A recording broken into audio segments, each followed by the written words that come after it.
So welcome everyone to our second FiRe HQ book club. It's my great honor today to be joined by Paul Shoemaker. Paul, when did you become an SNS member? I was thinking about this. Lord, I'm going to say 2010-ish, something like that. Yeah. That about right? Yeah, something like that. Yeah. So Paul is a very long time SNS member. We always enjoy talking about all the various ins and outs of the pieces we put out, usually on a weekly basis.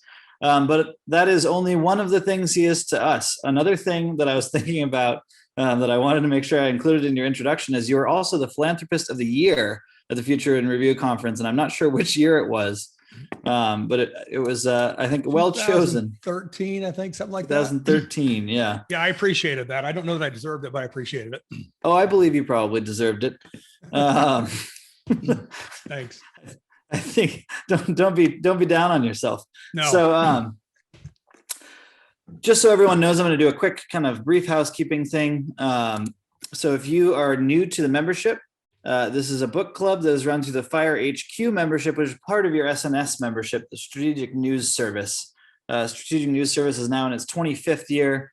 We normally run an in-person conference called Future in Review, which is now in its 19th year, I believe, and we are going to have a digital version this fall.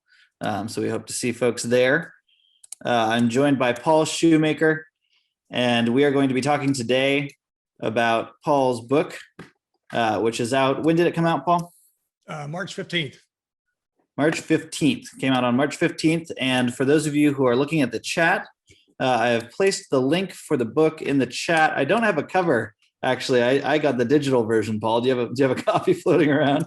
I do. It's in my bag in the back. You want me to go get it? Oh, no, that's fine.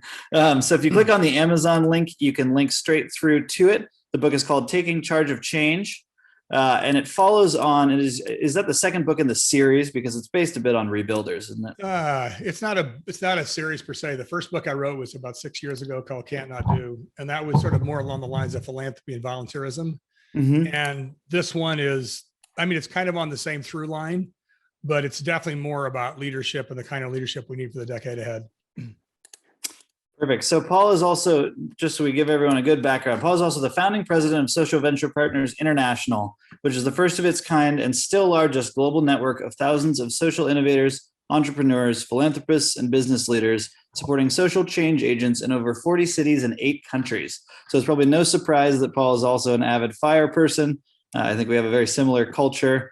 And as always, it'll be really fun to hear more about some of the stuff you've done with them. Since founding, which I think was quite some time ago, Paul was twice named top 50 most influential people in the nonprofit sector by the Nonprofit Times. He was named Philanthropist of the Year, as I mentioned, by us at Future in Review, and awarded the Red Wing Leadership Award by Seattle University.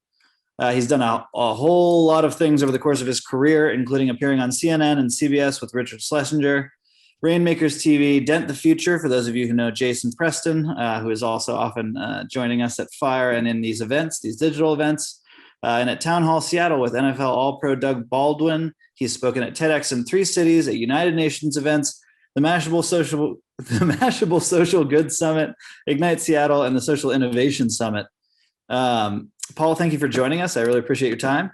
Thank you, Eten, for having me. That was ego gratifying to listen to that list. Yeah, it's always, I try to keep it, relatively short, but I could have kept going for quite a while, I think. So, thank you. And Paul, we talked about this a little bit beforehand, but I'm starting to do these book clubs, and so you're our second one. So I really appreciate you joining us. We've got a lot of great folks lined up, and I'm going to be asking everybody the same 3 questions to launch it. We'll get into more detail, and I want everybody to kind of get a sense of how things play out in your book in more detail. But I think that these 3 questions are kind of some of the most obvious that anyone asks themselves when they're looking at a book about what the author was thinking. And so I like to start with those. And the first one is just simply, what drove you to write the book? And I was hoping maybe you could talk a little bit as well about kind of how you got into this set of thinking, because the book is so focused on what makes people, great rebuilders, as you described. So can you talk about that a little bit? Yep, absolutely. So I think the simplest way I would start with for folks listening is think of sort of 2 overlapping circles. One circle is inequity. and the other circle is complexity. So the real motivator for me, Evan, was 2018. I was working on a project for the Balmers, and we were studying poverty in America, and we were looking at it from a whole bunch of different angles. And we were looking at racial equity and economic equity and educational equity, et cetera. And I sort of realized that in the course of my work, I had been looking at each of those inequities sort of like one at a time in silos, or if you will, sort of like, one pixel on a, one of those huge visuals. Mhm. And I wasn't looking at the whole picture. And that project made me sort of like step back and look at the whole picture. And what I recognized in it was that I knew there were inequities in America. What I didn't recognize was the pace and the downward path of those inequities. So very fast history. For 50 years coming out of World War II, America sort of made this slow, halting, but steady progress on a whole range of equities. Last 25 years, we're going the wrong direction, right? And I just had no sense of how fast that pace was and how steep the downward path was. So that was my sense of urgency, was sort of recognizing the degree of inequity in America. And you can say it's a moral argument or a moral case. That might be true. To me, it's just as much of an economic one. It's just as much of a social, societal one. Societies over the years, when the inequities get too great, bad things happen, right? For a whole bunch of different reasons. So that was sort of my original motivation. And then this other circle of complexity, which clearly one of the places where I learn about complexity really well is you guys, and lots of other sources. I think that the range of complexity that we face as a nation right now, it's, to me, without a doubt, the most complex we've had in nearly 100 years. So that's the decade that we're going into, is the most complex one that we've had, at least since World War II, if not before then. So you think about how to lead in the context of a nation that's that inequitable and a nation that's that complex. And what I took the time to do was to sort of understand what leaders do I think meet both of those criteria. And I would say that also have the qualities and the attributes that are best tuned to sort of meet these challenges, the complexities of the decade ahead. So that was all the research that I did. And what I came out of that with was looking for sort of the traits and attributes that fit in all those areas and what was in the sort of overlap of inequity and complexity. And I came out with 5 traits, 5 qualities. And just for an example, one of them that I think is really relevant to FiRe SNS listeners is cross-sector fluency. We've had folks that are sort of good in one sector, private, public, nonprofit. We've had folks that sort of dabble across a couple of the sectors. In the world we have today and the decade ahead, we have to have more people that are truly fluent across all 3 of those sectors, because the challenges that we're facing, they're not in one silo, they're not in one sector. And if we didn't know that before the last 15 months, we sure know it now. So my driver, Evan, was inequity and understanding the degree and the pace and the downward path of it. And I think we talk a lot about the situation and the condition. We don't talk a lot about the kind of leaders we're going to need in that kind of America. So that's why I wrote the book. Yeah, I actually really appreciated that part of it, because I do think you framed pretty well and in simple and short form, just kind of, look, here we were, right? Yeah. On a number of different stands, and you can nitpick the details, but we were actually improving the state of the average American in various different ways, and in a lot of different categories that I think most people in this country would agree are the right categories, whether it was, decreasing income inequality or increasing educational opportunities across the, board, whether you're not depending on race, creed, or color, or with little differentiation compared to, right, a sudden downturn. And actually, I'd kind of forgotten, I know I've looked at it before, but I'd kind of forgotten before I looked at that section in your book, just how quickly things were getting worse. And so I think even just between the decades, from 2000 to 2010 and 2010 to 2020, the fact that you broke those 2 down, I thought was really interesting. And it was noticeable that there were big differences between those decades too, and startling, right? And so I think it is a time where we need to cultivate leaders that can deal with those issues. And like a simple example, so you said it very well. If you think about educational equity, I think people in America feel like, we're stuck, we can't make progress. If you look at from like about 1970 to just about 2000, a little bit thereafter, the economic achievement gap, we literally closed it in half. If you look at test scores, performance scores, et cetera. Now in the last 20 years, we're starting to widen back up again. And of course, through COVID, it's widened even that much more. So we were making progress. We were going the right direction on a lot more things that we were probably going in the right direction on more things that we do. And now we're going in the wrong direction on more things that we know about. Right. And that's that's an important context for the book, is sort of elucidating that, so folks understand why I want to talk about a certain kind of leader. Yeah. And so that kind of actually probably answers the second and third questions I usually ask, which are, what do you hope the effect of the book will be in the world? And what are the top things you hope people will learn from it? I think we're pretty much there, right? So that leadership, I guess a better question would be that leadership. I think you kind of answer this in your book, and you sort of talk about the various levels that we need leaders at. And so can you kind of talk about that? Like when you think about what you want this book to do, and those leaders, kind of focusing their energy, realizing that they are leaders and going out, how do you see that happening in the country? Thank you. So as far as as sort of describing the effect that I hope it has in the world, let me sort of like talk about it in two ways. One is sort of how I hope folks will think about leadership. And the other one is a little more tactically, how would you approach your own leadership? So the notion of like, how will folks think about leadership? I touched on this just a minute ago, but I think we understand that we have a world that's full of inequity, and we have a world that's full of complexity. But the traits and the qualities and the attributes and the experiences that I talk about, I got my MBA a long time ago, so I don't know the current curriculum, but I don't think they're teaching this kind of stuff in business school. Right? There might be sort of leading edge companies that are teaching this and or sort of experiencing this in the course of the work. But the kinds of attributes and traits that I talk about, I don't think they're the kinds that we sort of find them in typical management leadership training. So I want folks to not only understand the challenge and the problem, but sort of like think differently about leadership. It's not about sort of like repudiating old leadership models. Jim Collins he's brilliant, right? Like I'm one of his fan club, Good to Great and Level 5 Leaders is some of the best stuff that's ever been written, but we got to update it. We have to sort of like make it current to the times. And like I said, the traits and the qualities that I talk about and the leaders that I talk about in the book, I'm not trying to be retrospective. I'm trying to be prospective. It is not sort of based on a perfect science. It's based on what I hope is a sort of highly informed opinion and perspective. And it's about the kind of leaders that we will need to lead up for inequity, not for, culture or teams or strategy, but what kind of leaders can lead us sort of out of this world of inequity.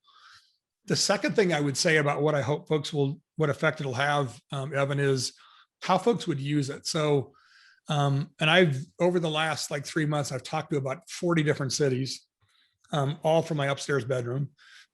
Which is both good and bad. But sometimes the worst part of it is no feedback loop, right? Yeah. I mean, you've experienced this. You're sitting there talking, you have no feedback loop. But anyway, in some of those cities, the conversation sort of lean towards, well, what do I as an individual leader need to be? How do I look at those 5 traits and sort of think about how do I need to show up? I'm working on a self-assessment tool, which I will publish later this month. I should have probably done it at the start of the book. But number one, how do you show up as an individual leader? Tangibly also, another place, sometimes we've had conversations about teams. So if I think about, the team that I need to sort of lead into this world of inequity and complexity, what do I have on my team? What traits do I have and what traits am I missing? You can almost like think of it sort of like a matrix, like what are our challenges and the traits, right? And what's missing. And then finally, in a few cases, we talked about organization-wide. What kind of organizations, what's going to make organizations resilient and able to deal with the times we live in? I did a sort of an asterisk sidebar. I did a piece of work for PolicyLink, a group in Oakland, California, in the fourth quarter of last year. And we were studying the state of racial equity in corporate America. And I talked to about 40 CEOs. And I'll say the things that I heard from them, the conversations that I had with those CEOs, fundamentally different than I've ever heard the way that some of them ever talked before. So they are thinking about their organizations in different ways. And, I didn't write this book in the context of obviously what happened last summer. I did some details and some sort of reorientation, but I think there's a lot of corporate leaders that are ready to sort of rethink the organization not just from a business standpoint, but from a societal standpoint, because those societal issues are affecting how the business performs as well. So I hope folks will think about it either as an individual or within their teams or as an organization. So thanks for asking the question.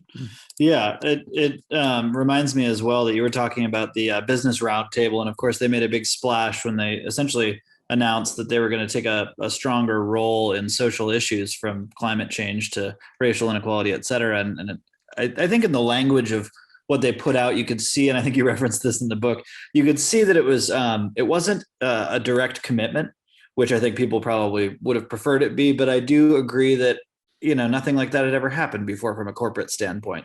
So I think that, as you mentioned in the book, we'll see what they do next.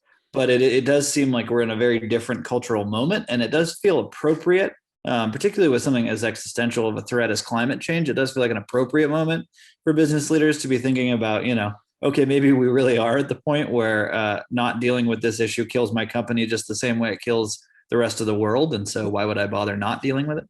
It strikes me too, Evan, as I was thinking about the call today, if I've been an SNS member for 10 years, and if I look at the content of what you and your sister and especially your dad write about, right? Like look how it's evolved. I mean, it started as, it's still technology and the economy at its core. And yet the overlays and the subjects and the way you guys talk about stuff, it is fundamentally different than it was 10 years ago.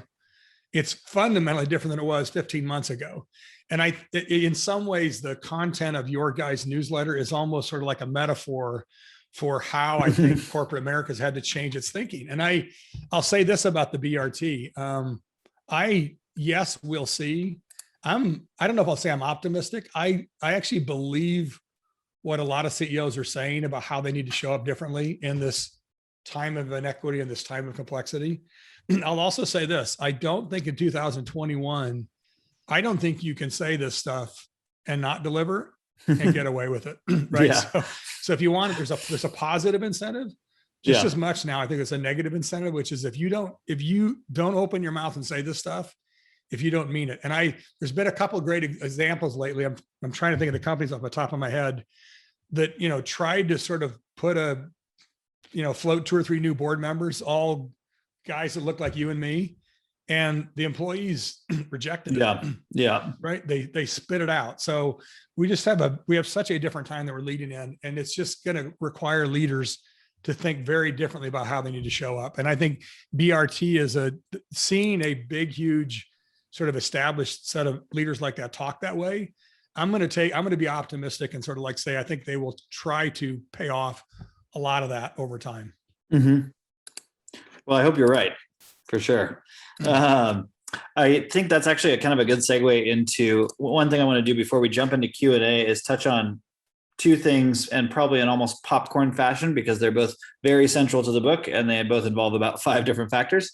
And the first one is kind of as a you might have actually done this in the book the other way around, come to think of it, but the mega challenges, I think, relate directly to what you were just saying. So you talk about, what are our overarching strategic kind of themes when it comes to what we're facing as challenges today, and what leaders are facing as challenges today. So can you kind of dive into that a little bit and talk about, we can do it, one by one, but probably briefly.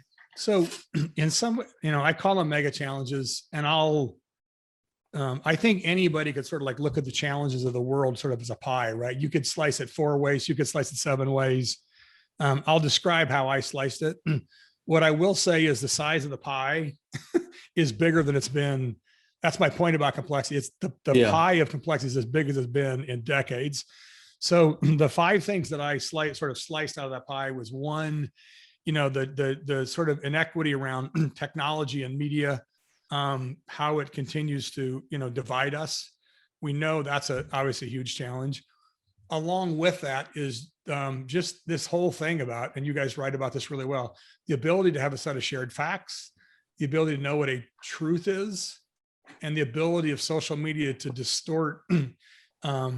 It's, as you guys know, it's not just a media issue, not just a political issue. This shows up in people's workplace, in day-to-day interactions, right? So the disruption of sort of technology and media, we were sort of coming together, but I think now it divides us more. The second one is about shared facts and a set of sort of shared truths that are harder and harder, to arrive at. Number three, I think, is just the degree of division and silos in our society. Again, this is not rocket science. I don't think I spelled out anything in mega challenges in the book that were brand new. It was sort of the set up, what are the right attributes and qualities, but the degree of division and silos, I've been around here for 50 some years, and I don't remember anything like this at all. And every once in a while you read a historian that says, oh, we were there in, 1862, or we were there in whenever, and we made it back. I hope that's true, but the degree of division and silo feels pretty severe to me. The fourth one is the way that the three sectors, private, public, and nonprofit, are merging and blurring together. It's an opportunity. I think it's necessary. It is also, again, it's complexity. And do we have enough people to sort of navigate all those, the way those different sectors function, and be able to fluently sort of, move in and out of all three of those sectors in a way that not only can they help society, but it helps them run their business more effectively. And then the last mega trend, it's a little bit sort of redundant, I guess, if you will. It's just the degree of complexity. And one of the 5 traits I talk about is the capacity for complexity. So just having this enormous complexity is in and of itself, its context, it's also one of those dynamics. And I think there's a particular trait and kinds of leaders that we need that are able to absorb, translate, adapt to, and act upon and lead through that kind of complexity that we haven't had to have before. Yeah, and I think that in the book, actually, you lined up your major issues that you saw, as mega challenges, Yep, with these different leadership traits that you thought would best tackle them. And so I think that's an interesting way to talk about it. And so I think maybe the most fun way to do this, to give people a taste of the book before we jump into Q&A, would be if we go through those, maybe pick, you gave usually, 4 examples of people who you thought had that leadership trait. yeah, That would kind of address challenges like that. So should we just go through them, and you'll pick for me one of your favorite kind of anecdotes? Yeah. So one of the things you talked about was 24/7 authenticity, which I think is actually talked a lot about now, right? In the kind of modern zeitgeist, but almost to the degree that it becomes inauthentic, which I find ironic. Yeah. And so that'd be a challenge of it. Yeah. Talk about what you see as true authenticity in leadership, and kind of how that plays out, and maybe a fun anecdote. So as you said, it isn't like I'm the first guy to sort of put this in the zeitgeist of leadership. The notion of 24/7 to me just puts a point of emphasis on it. The way I would describe these leaders is they're people that have a relentless, persistent, never-ending sort of commitment to integrity, honesty, and especially to personal accountability. And when you hear that sentence, what we know is we have a dearth of those kinds of people today. We have less and less and less of them. And therefore, I think the value of that is going to be greater and greater and greater. Let's see, great example of a leadership with 24/7 authenticity. I think it's page 71, Michael McAfee. He's the leader of the group I just talked about a minute ago, Policy Link. Policy Link is focused on racial and economic equity. He is a guy that grew up in Oakland, didn't grow up with a whole lot. That's his story. He went away to college. The world sort of opened up to him. He is an enormously talented human being. And at some point he got out in the world and he said, man, there's a lot of wealth and power out there that I sort of didn't understand growing up. And I want to be around that wealth and power, because that's how change happens. So he is a guy that understands, he understands the power of the private sector, which makes him relevant to folks on SNS. He's a guy that wants to hang around wealth and power, but not let it change him, not let it affect him. And he's a guy that he can tell the truth in a way that I think people can both understand and accept, and also not feel like he's sort of like, coddled us. He talks about the private sector, and he says how critical the private sector is. And if he's actually talked to the BRT board 3 times in the last 15 months. And he said, one of the things he talks to them about is you folks, you have the levers, right? And you've got the levers of wealth and power. What are you going to do with them? How are you going to pull them? So Michael, to me, is a great exemplar of 24/7 authenticity, because not only does he have that sort of sense of integrity and honesty, he is willing to put it out there. He pays for it. It is not free. And he is a speak truth to power kind of person. Yeah, I actually liked, I think at the end of the section when you were talking about what his kind of philosophy is, I really enjoyed that perspective because I found that to be true, which is the one you kind of started with. And he said something like, it's important to be around money and important to be around people who are powerful people.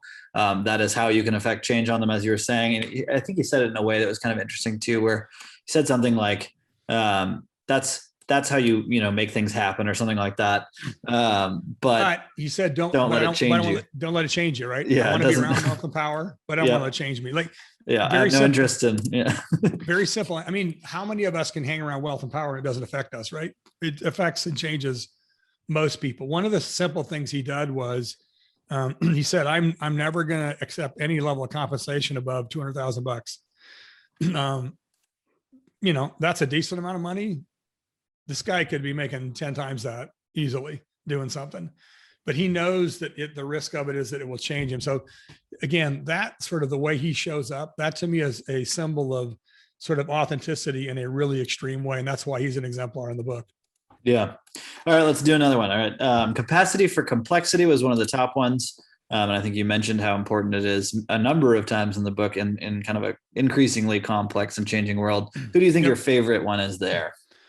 Well, so one thing I'll say about that is there's a section in that chapter I call "You Better Have Women in the Room," and I didn't write that chapter, for my sisters or my wife or my mom, but my experience. I'm not going to say I did my my neuroscience research.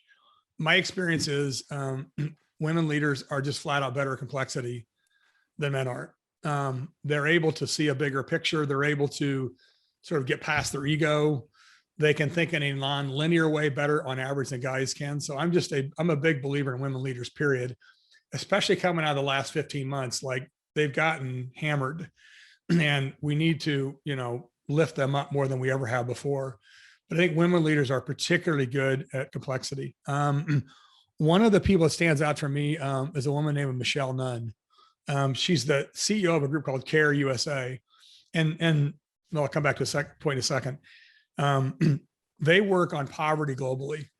One of the examples in the book is one of their partners is Mars, the global, chocolate, et cetera, conglomerate. And Mars needs sources of cocoa all over the world. They need cocoa in places in Africa that they maybe don't know how to navigate or how to get into.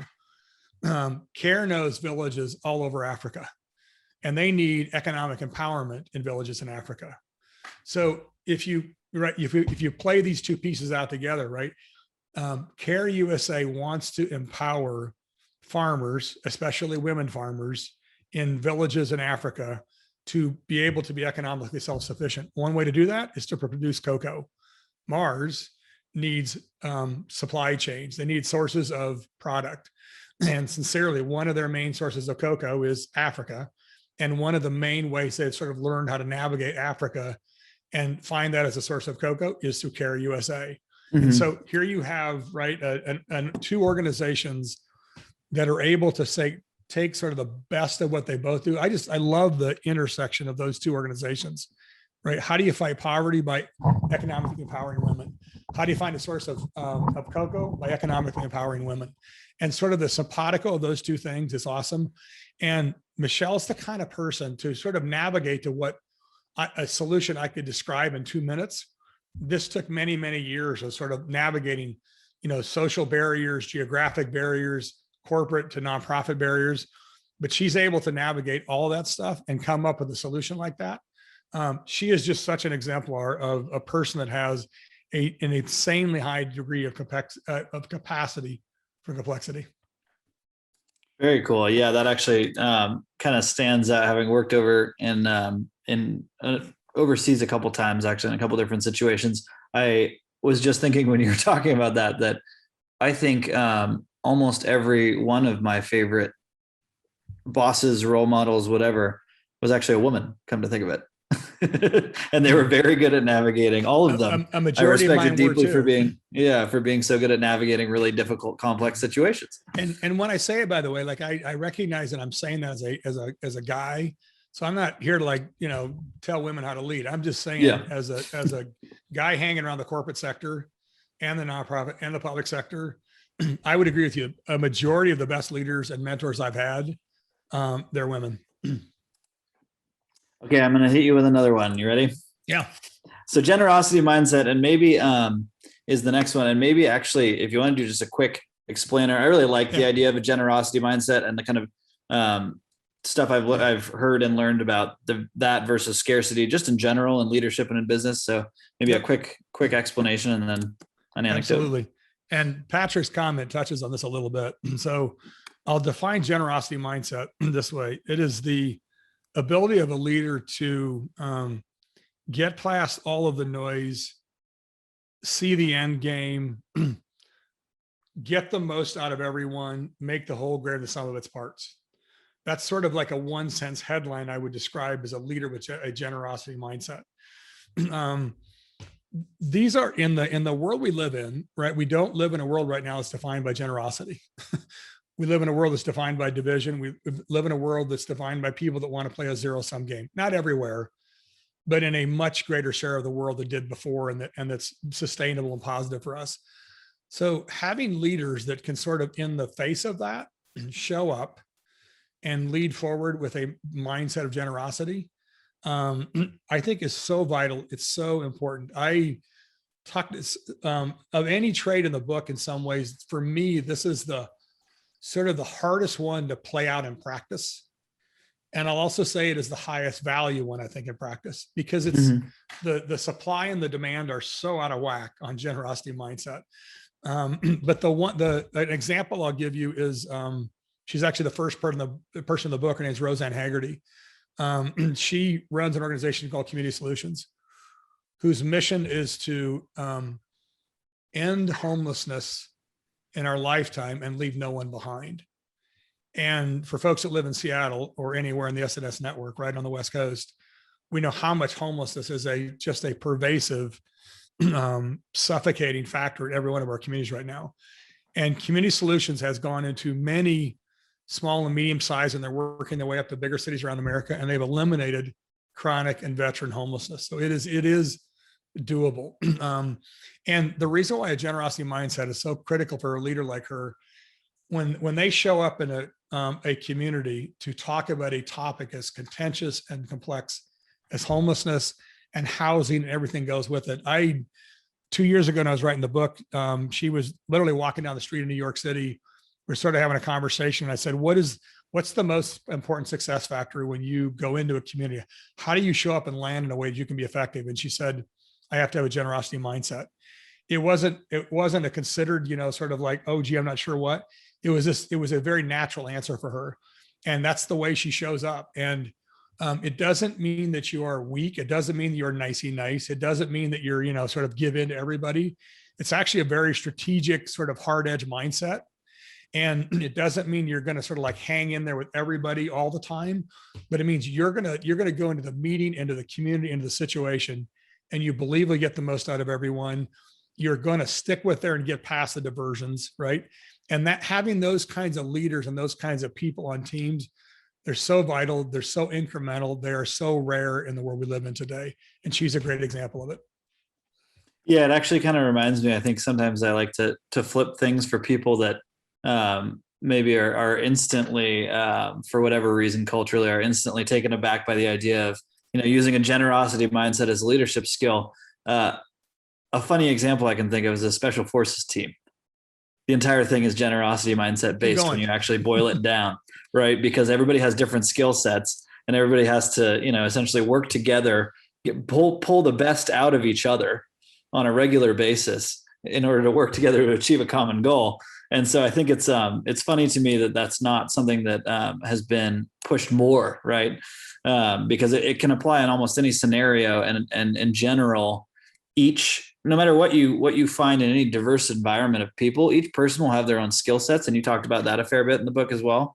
And you need to be drawing that out, right? And in doing so, you will hopefully end up with a sum that is much greater than a whole that is much greater than the sum of its parts. Let me get my blinds here for a second. Yeah, absolutely. Yeah, I saw that happen. So I don't look like I'm hanging out in prison. Yeah. And I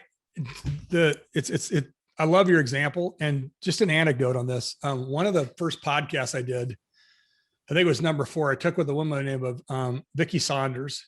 She runs a global organization called CEO World. It's a network of women entrepreneurs, and their sort of tagline is radical generosity. And even that word, to land it in corporate America, can be hard.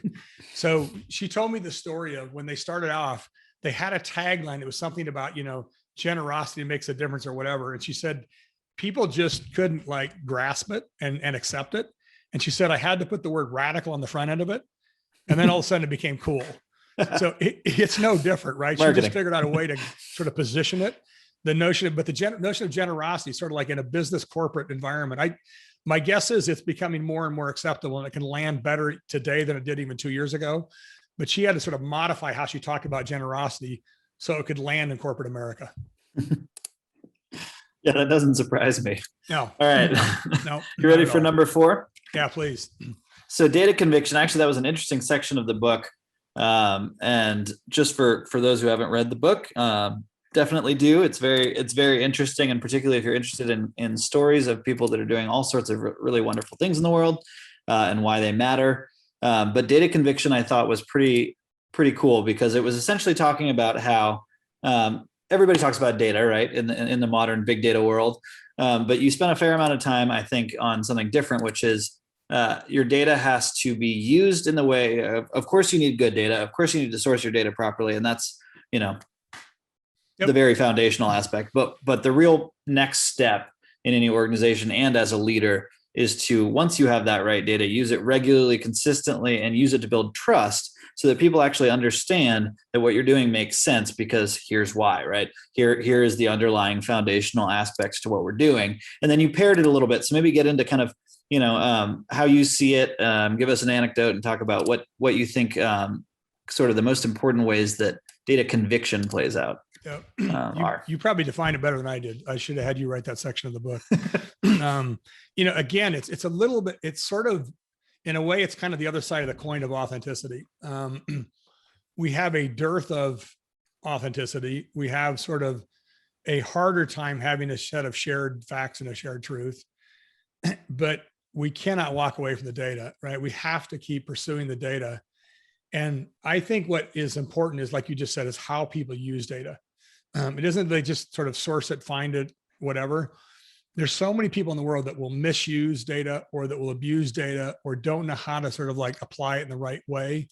So the people I cite in the book, they believe in data as a solution to a problem, and they also know how to use it correctly. A good example of that, I love this example. The guy's named Felipe Marino. He is the head of, I don't know his exact title, but basically waste management in the city of Phoenix. And, you think about, when you think about what affects the quality of the city and how people think about the city they live in and how it affects their lives, getting our trash picked up, keeping our streets clean, dealing with solid waste and recycling. I mean, that has a huge impact on our quality of life. And he is a guy that uses data as a leader. His training is as a social worker. So he isn't like a data guy himself. He's got a team of folks, but the data they have on when they drive around the city, right? If you think about the people from the city of Phoenix that interface with their city, the folks on garbage trucks, they are the face of the city to a lot of citizens in that city. Yeah. The data they have on, the temperature of the streets, the condition of the streets, how much during COVID people recycling went up. They have just an enormous amount of data. And so he's able to be more and more efficient in how he not only sort of, collects garbage, but how he deploys his resources. And he also uses that as a way to sort of empower people that typically you would not think of as leaders, folks driving garbage trucks, folks on garbage trucks. He sort of he empowers them as frontline leaders in their community. So it's about using data in the right way. It's also using data, not sort of in a tactical way, using it in a strategic way.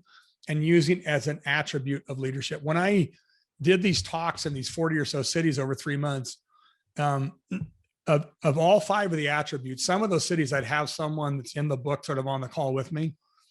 Of all 5 attributes, that one, literally every single time I had a leader on there that was a data conviction leader in the book. After I got done talking and we did Q&A, I couldn't get a word in edgewise. People wanted to talk to those leaders more vigorously, sort of more enthusiastically than any other of those kinds of leaders in the book. It was an interesting dynamic. Well, that's actually funny that you say that, because we have a question from Greg Brando that I figured I should get to sooner rather than later, which is, what does the homeless organization do that you were mentioning to tackle homelessness? Yeah. So Greg, their name is Community Solutions. So I believe it's communitysolutions.net. And they also have a website that's called Built for Zero. I think it's believe it's .org. It might be .net, but it's Built for Zero. The gist of their approach, and I cited Roseanne as an example of generosity mindset. I could have almost cited her just as much of an example of data conviction. So Community Solutions is an organization very much grounded in equity, very much grounded in racial equity, how you work with people with lived experience or bring them into the equation. Their starting point when they tackle this problem is, when we do in lots of places like Seattle, we do these, counts once a year when we say there's, 12,000 people that were homeless on the streets of Seattle tonight. The problem is that number doesn't do anybody any good in solving the problem until you literally know who those people are, individual people, right? And in cities, they have literally, they take the time to identify who these people are individually. And with technology, we can do this, right? There's privacy issues, et cetera, but there's ways to deal with this in an effective, compassionate way. So if they're working in, Chattanooga, Tennessee, or Rockford, Illinois, et cetera, they will know who the 1,268 homeless people are by name. And that's the core sort of starting point. And it's about the data. And what they believe is you can't attack the problem until you sort of get it at a human data level like that. So, and then after that, what they do is they start to segment people that are homeless sort of into different conditions and different situations. And not every homeless person has the same solution to a particular problem. So from a business standpoint, it's really analytical. It's very rational. It's very intentional. It's approaching the problem as a business problem and then solving it through things like segmentation and different solutions to different segments of their audience, and doing it in a way, in the end, everybody wins if you solve homelessness, not just the people on the streets, the small business owners, right? The folks of us that want to live and work downtown, and yet it's hard to do that these days. So everybody wins when you solve homelessness, but they start at it from a very, not only generous mindset, but a very data-driven way that they approach the problem. I think I'm going to jump into Q&A. Don't forget to pop your questions. There's a Q&A section at the bottom of the screen, so feel free to just click on that and you can enter a question. Sorry. I'll take answers too. Yeah, answers too. Janet Thomas says, it appears that capitalism is destroying both democracy and this earth. What are your insights into this development and its future? And I think you actually kind of touched on that in the book, so that's not too far off the mark. Yeah. Yeah. And not a small question. No, should be easy to answer. Yeah, exactly. I think, so the rise of stakeholder capitalism, right. The way that, again, since it's who's on the line here, the way that you guys have talked about capitalism, the way that your newsletters evolved over the last 3 to 5 years, and sort of the way that you frame and you think about issues, you can't separate capitalism from climate change anymore, right? You can't separate capitalism from homelessness anymore. We used to think of those problems as sort of, these silos or these things that we'd sort of, take a look at and jump back over here. They're too interconnected. They're too complex now. So we cannot separate them anymore. Capitalism in its worst form, yeah, it can drive us into a very, without any sort of checks and balances, without any, sort of externality of the costs, right, et cetera, we will end up in a very bad place. And we could, if we don't sort of address those things.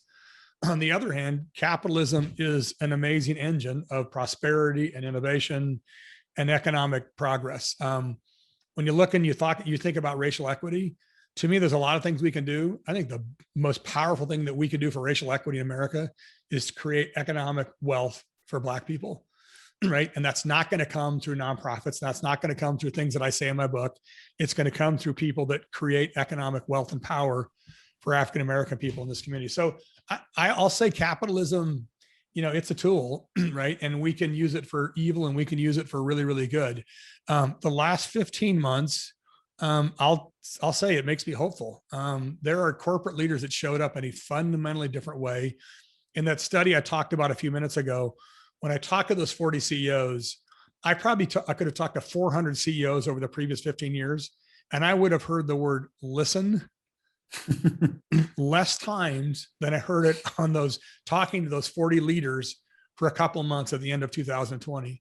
So I think there are people that are thinking about capitalism differently, and they're thinking about it. Last thing I'll say is, Janet, they're not just thinking about it differently because it's a morally right thing to do, which is good and nice. They're thinking about it that way because their customers are making them think about it that way.